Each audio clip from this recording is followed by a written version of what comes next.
Let's graph and find the properties of a circle centered at x equals -3 and y equals 0, with radius 16. The center is the anchor point of the circle. The center is at x equals -3, y equals 0. The radius is the distance from the center to the circle. Step out by the radius, right, left, up, and down.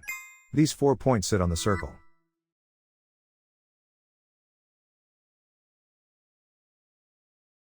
A circle equation uses center shifts on the left, radius squared on the right.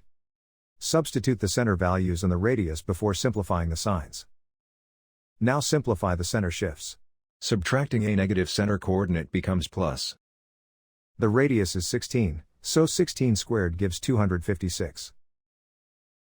Now we derive the related properties from the radius.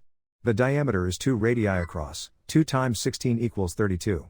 The circumference is 2 pi r, 2 times pi times 16 equals 32 pi. The area is pi r squared, pi times 16 squared equals 256 pi. So this circle is described by its center and radius.